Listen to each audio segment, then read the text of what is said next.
नीलापुर नामक एक सुंदर गांव में आकाश उसकी माँ वनजा के साथ रहता था।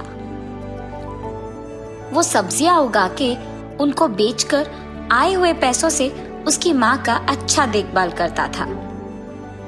एक दिन जब वो सब्जियों को बेचने के लिए गांव जाता है, तब सब्जियां सब्जियां ताजा ताजा सब्जियां, आइए बाबू आइए, ऐसी उसकी पुकार सुनकर सभी उसके पास आकर सब्जियां खरीदते हैं। इतने में एक औरत, अरे आकाश, तुम्हारे पास सब्जियां कितनी ताजा होती है और वो भी इतने कम दाम में, वाह भाई वाह।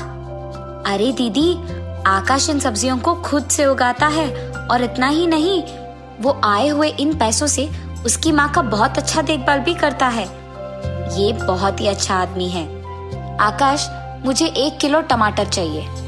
जी मेम साहब। ऐसे ही गांव में सभी लोग उसके बारे में बहुत अच्छा बात करते थे और इसकी अच्छाई के बारे में बहुत ऊंचा सोचते थे।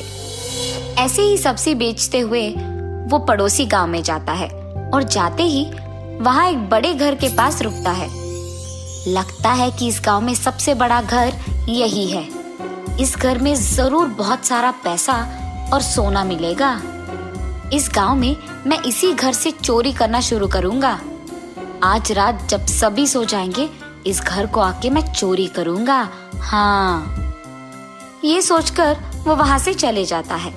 उसके योजना के अनुसार ही उस रात को वो उस पड़ोसी गांव के बड़े घर में चोरी करने जाता है।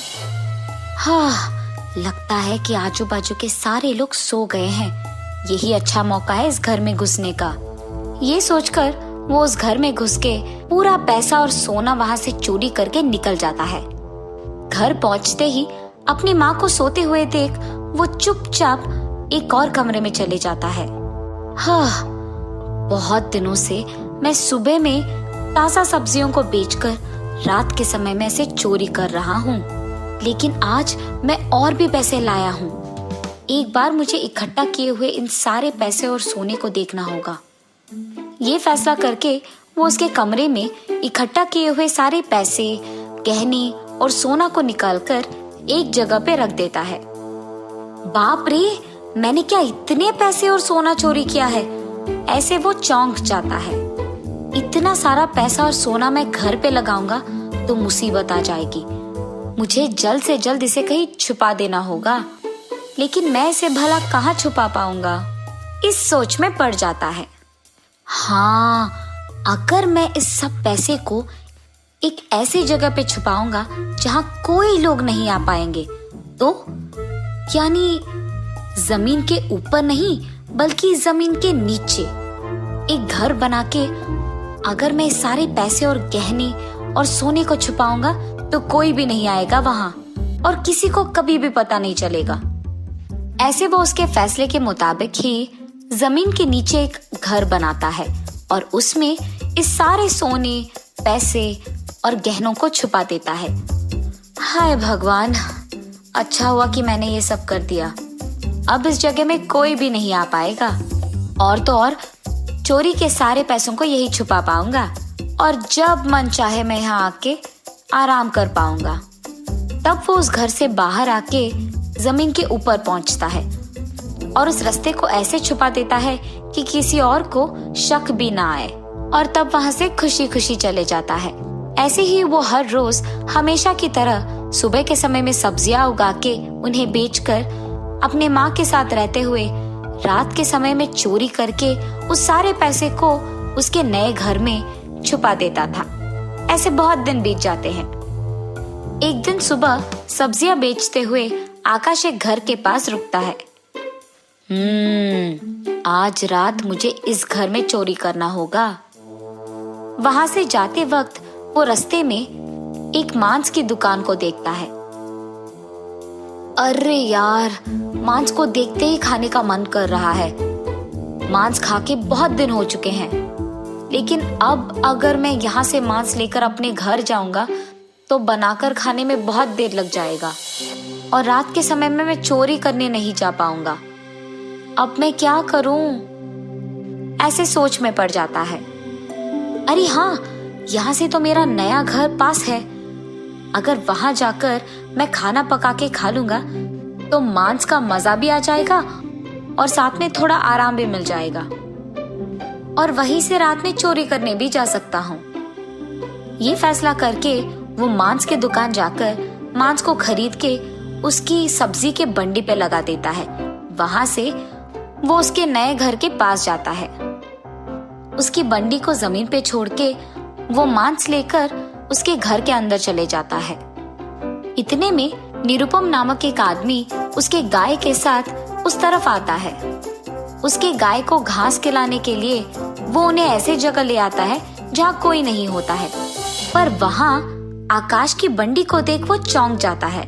अरे ये क्या, आकाश की बंडी तो यहाँ है, पर वो कहीं नहीं दिख रहा।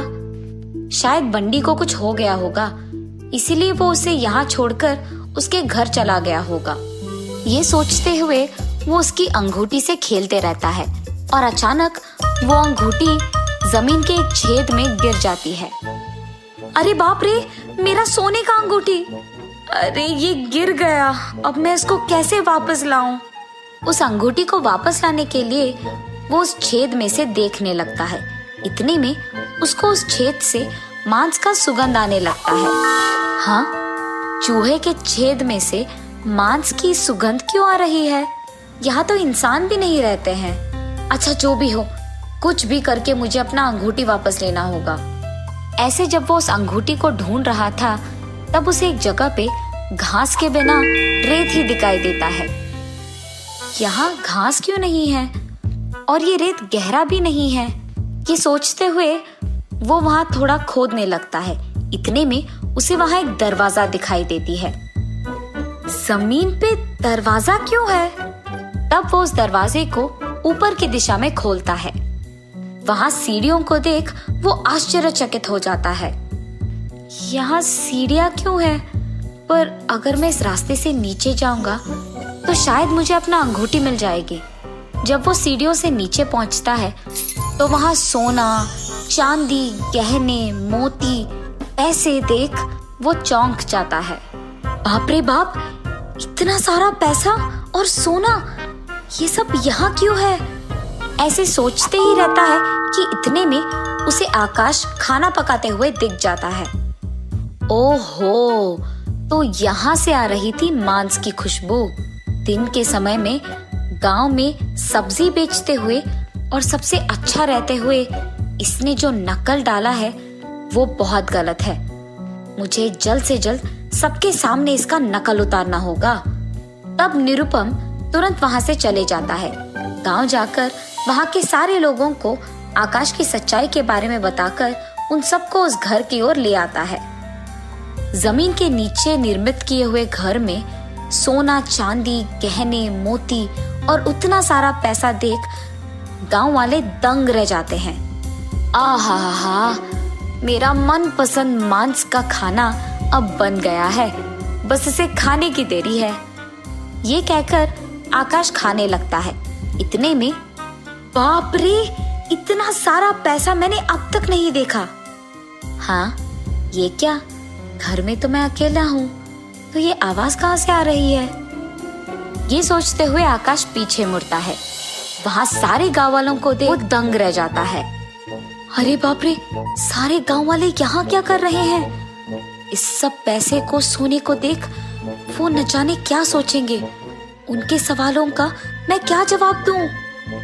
आकाश, तुम तो सब्जियां बेचते हो ना, इतना सारा पैसा तुम्हारे पास कैसे आया? सच सच बताओ, वरना तुम्हें पुलिस के हवाले कर देंगे हम।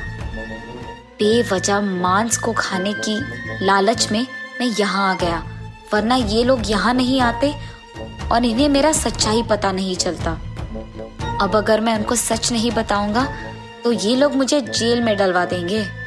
उससे यही बेहतर है कि इन्हें सच बता दूं और फिर माफी मांगूं। मुझे माफ कर दीजिए, मैंने ये सब चोरी किया है और मैंने जिस से जो भी लिया है उन्हें वापस लौटा दूंगा।